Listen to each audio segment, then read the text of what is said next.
السلام علیکم ورحمۃ اللہ وبرکاتہ۔ معزز ناظرین حضرات، ہمارے یوٹیوب چینل امام الدین آفیشیل میں آپ حضرات کا خیر مقدم ہے۔ امید ہے اللہ رب العالمین کی ذات سے کہ آپ سب بخیر و عافیت ہوں گے۔ اللہ پاک سب کو اپنی حفظ و امان میں رکھے۔ میں یہ مسئلہ لے کر کے آپ کی بارگاہ میں حاضر آیا ہوں کہ چشمہ پہن کر نماز پڑھنا کیسا ہے۔ بہت سارے لوگ آج دیکھا جا رہا ہے کہ چشمہ پہن کر ہی نماز پڑھ لیتے ہیں، تو چشمہ پہن کر نماز ہوگی یا نہیں ہوگی؟ دیکھیے، اسی طرح کا ایک سوال سرکار صدر الشریعہ علیہ الرحمۃ والرضوان سے کیا گیا کہ چشمہ پہن کر نماز پڑھنا جائز ہے یا نہیں۔ تو صدر الشریعہ نے جواب دیا کہ چشمہ پہن کر نماز پڑھنا جائز ہے۔ سوال کرنے والے نے سوال کیا تھا کہ چشمہ پہن کر نماز پڑھنا یعنی ضرورت یا بلا ضرورت جائز ہے یا ناجائز ہے، ضرورتاً یا بلا ضرورت یہ جائز ہے یا ناجائز ہے؟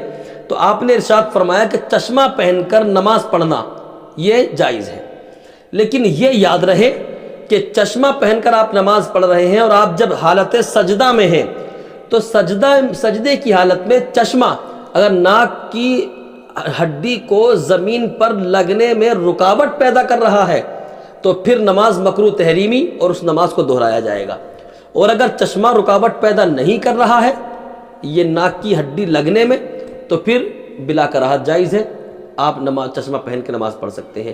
تو جو لوگ چشمہ پہن کر نماز پڑھتے ہیں اب وہ اس بات کا خاص خیال رکھیں گے کہ ہماری ناک کی ہڈی جو ہے سجدے کی حالت میں زمین سے لگتی ہے یا نہیں لگتی ہے، کیونکہ ایسا تو نہیں کہ چشمے کی وجہ سے ہماری ہڈی زمین پر نہیں لگتی ہو۔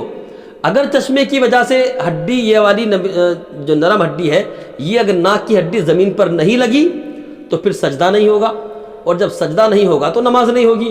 تو سجدے میں رکاوٹ بنا چشمہ، تو ایسی کنڈیشن میں پھر نماز مکروہ تحریمی ہے، تو پھر اس کو چاہیے کہ نماز جو ہے وہ چشمہ اتار کر پڑھے، اور اگر اس کی ہڈی زمین پر لگنے میں کوئی رکاوٹ پیدا نہیں کر رہا ہے چشمہ تو پھر جائز ہے، پڑھ سکتا ہے۔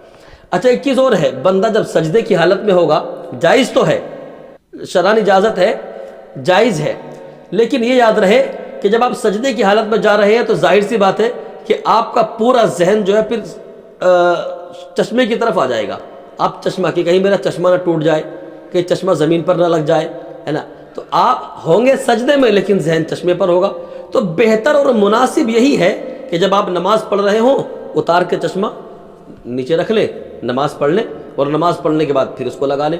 ہاں، اگر کوئی آنکھ میں تکلیف ہے یا کوئی مجبوری ہے تو پھر جائز ہے اور اس میں کوئی کراہت بھی نہیں ہے۔ اللہ پاک مجھے آپ کو سب کو عمل خیر کی توفیق عطا کرے۔ استغفر اللہ ربی من کل ذنب واتوب الیہ۔ جن حضرات نے ہمارے یوٹیوب چینل کو سبسکرائب نہیں کیا ہے کر دیجئے، اور بیل آئیکن کو بھی دبا دیجئے تاکہ آنے والی ویڈیو آسانی کے ساتھ آپ حضرات تک پہنچ جائے۔